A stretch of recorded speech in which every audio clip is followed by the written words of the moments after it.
Assalamualaikum. Ini kita mau cerita tentang biaya perjalanan ke India.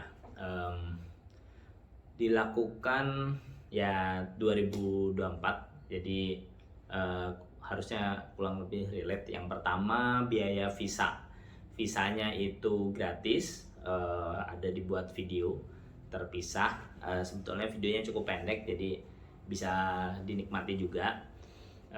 Video itu jadi agak panjang karena saya menceritakan detail, tapi sebetulnya di bagian awal itu sudah menjelaskan, kemudian di pertengahan itu bercerita tentang prosesnya lebih detail, kemudian di akhir ya hanya video-video tambahan aja, nggak tentang India secara umum.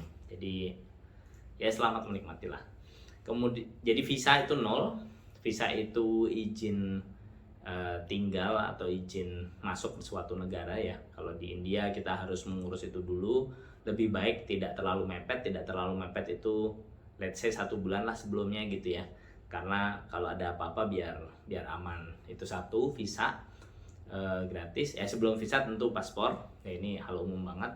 Paspor ada yang elektronik, ada yang non elektronik. Tentu sekarang lebih prefer kalau elektronik karena paspor elektronik sekarang ngaruh ke banyak hal, termasuk misalnya verifikasi LinkedIn, itu juga pakai paspor elektronik. Bedanya di paspor elektronik ada chipnya, jadi bisa kayak e-money gitu, bisa ditempelin ke HP kalau untuk membaca informasi. Jadi banyak hal sebetulnya bisa dilakukan di paspor elektronik. Kemudian setelah paspor, visa, tiket ya, tentu saja tiket. Tiket itu memang lebih murah kalau dari Kuala Lumpur karena ada 2 penerbangan murah, satu AirAsia, satu Batik Air. Tapi perlu dipahami bahwa India ini negaranya besar, sehingga daerah-daerah yang cenderung lebih dekat dengan ya kita bicara Kuala Lumpur, karena kalau Indonesia biasanya juga transit ke Kuala Lumpur kalau kita cek di tiket murah. Tiket murah itu ngeceknya dari scanner biasanya, itu lumayan akurat dalam artian dia bisa combine antar penerbangan juga. Di situ juga kita bisa lihat di mana travel agent kayak tiket.com atau traveloka atau apapun yang memberikan harga murah itu bisa di list di situ, dan kita bisa memilih kota-kota yang kita tidak pikirkan. Misalnya buat teman-teman yang penting sampai India misalnya ya, jadi teman-teman bisa milih masuk ke negara India, nanti dia kasih list lah biaya yang paling murah sampai yang cukup mahal gitu. Nah, jadi kira-kira nih ya, kira-kira kalau dari Jakarta Malaysia kan mungkin 600.000 gitu, dari Kuala Lumpur ke daerah selatan misalnya Chennai, Kochi gitu ya, terus Tuva apa itu yang bagian-bagian selatan itu starting dari 800.000 sebetulnya. Bahkan saya pernah mepet banget itu hanya 1,4 kira-kira juta sekali jalan. Naik Batik Air, naik AirAsia kurang lebih sama, cuma biasanya kalau AirAsia mepet-mepet itu habis, kalau Batik Air seringkali masih ada karena ini Batik Air Malaysia ini cenderung baru, dia membuka trip-trip baru gitu, jadi mungkin banyak yang nggak gitu ngerti lah ya, walaupun sebetulnya bisa juga dicek di situ. Itu India bagian selatan. Gimana cara membayangkan India? India dari selatan ke utara mungkin naik pesawat bisa 3-4 jam ya, jadi artinya hampir seluas Indonesia. Kalau Indonesia itu tengahnya laut-laut gitu lah ya, kalau di sana tengahnya darat. Oke, kurang lebih begitu cara membayangkannya. Jadi besar, India itu besar. Sisi positifnya dari darat tentu dia bisa, dan memang ini yang dilakukan dari zaman dulu adalah transportasi lewat darat, terutama lewat kereta api, menggunakan kereta api. Tapi perlu diketahui bahwa saking luasnya, jadi kalau dari ujung ke ujung itu bisa berhari-hari gitu. Saya kemarin dari ujung ke tengah lah, ya cenderung ujung lah ya, itu New Delhi, itu cenderung ujung utara.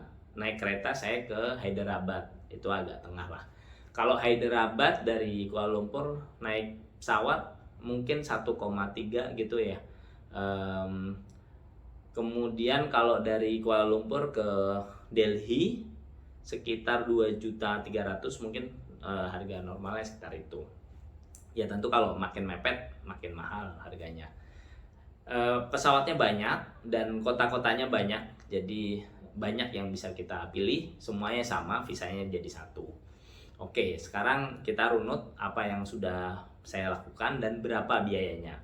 Yang pertama adalah pesawat tadi, karena saya ke New Delhi itu 2,3. Masalahnya adalah saya terlambat pesawat, waktu naik pesawat saya terlambat, jadi saya perlu membeli baru di malam itu untuk penerbangan malam itu karena besoknya ada acara.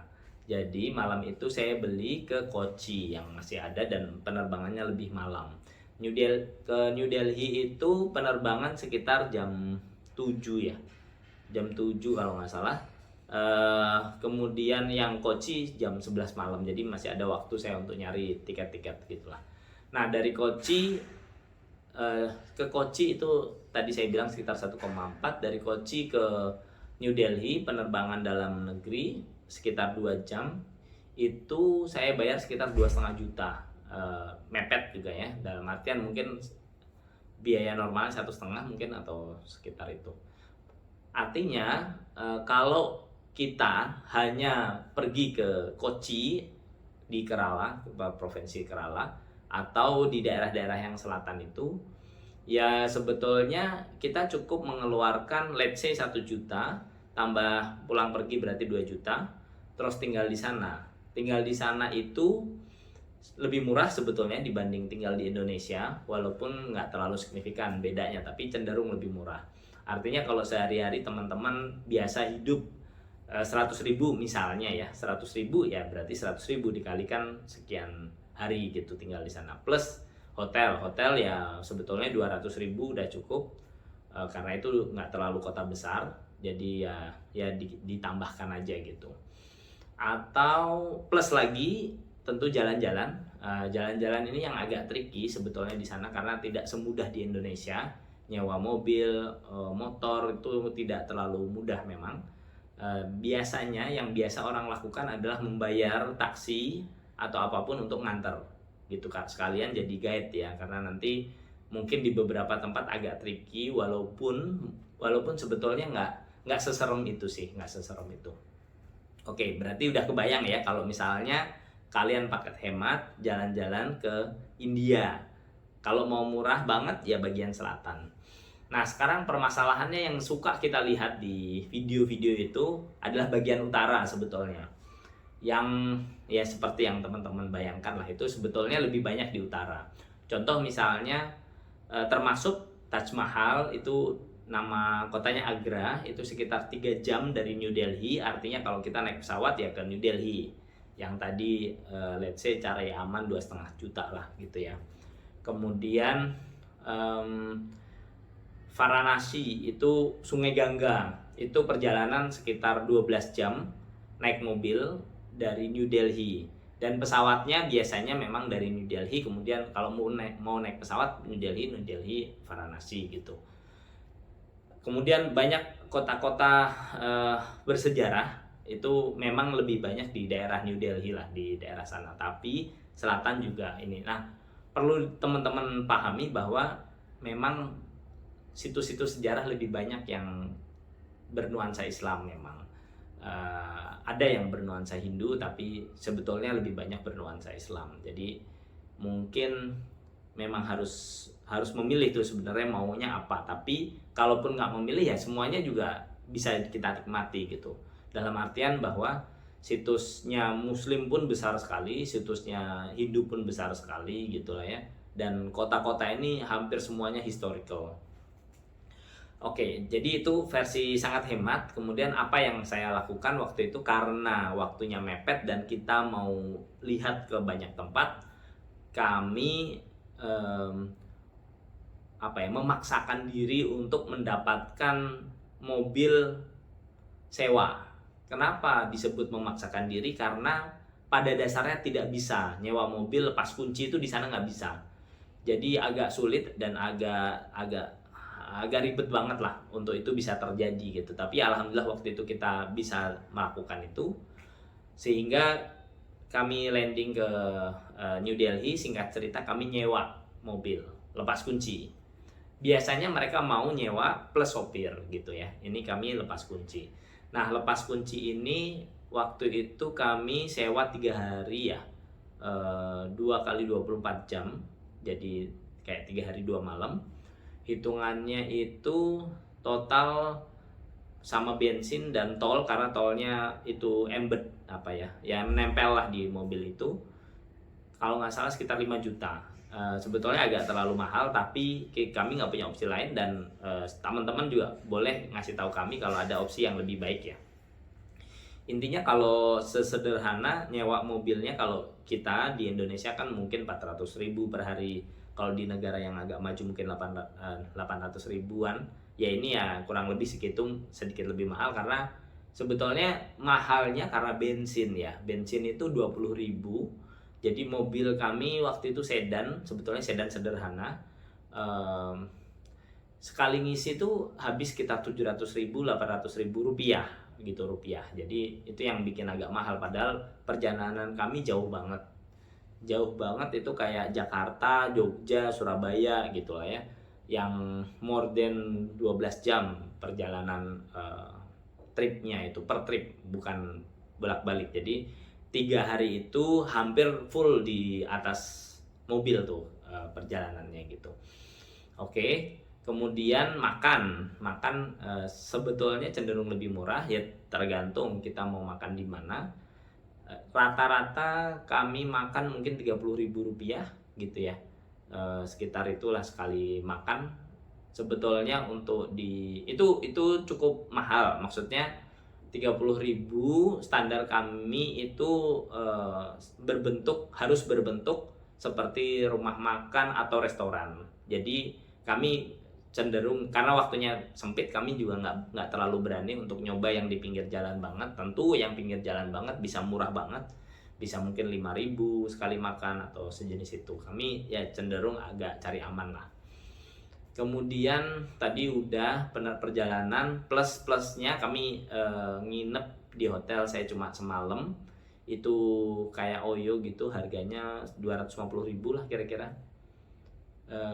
Jadi teman-teman udah bisa bayangin lah berapa biaya yang kami keluarkan.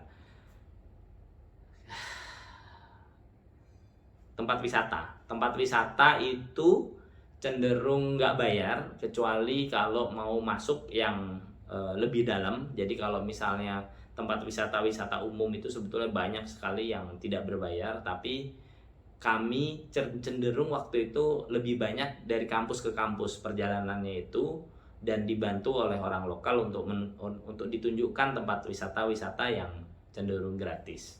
Jadi sebetulnya kami bisa dibilang nggak bayar lah, tempat wisata yang kami kunjungi nggak ada yang berbayar gitu.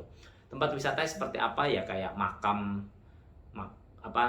istana, madrasah, masjid di zaman kuno. Ya memang kebetulan lebih banyak tempat-tempat muslim yang kami datengin gitu. Tapi itu pun tidak ada yang terawat gitu, ada yang terawat dengan baik, ada yang seperti dibiarkan aja. Walaupun dibiarkan aja karena kami tahu sejarahnya kayak apa, jadi itu buat kami sudah miss luar biasa gitu. Ya bayangkan aja, kita kan di dalam sejarah kita juga mengenal Islam dari daerah sana gitu kira-kira ya. Oke. Sangat penting menurut saya untuk teman-teman bisa sampai sana. Syukur-syukur bisa sampai bisnis di sana atau bekerja sama dengan mutualisme yang sangat baik gitulah ya.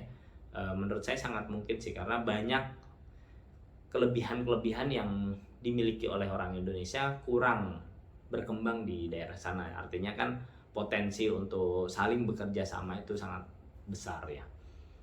Semoga menikmati. Assalamualaikum warahmatullahi wabarakatuh.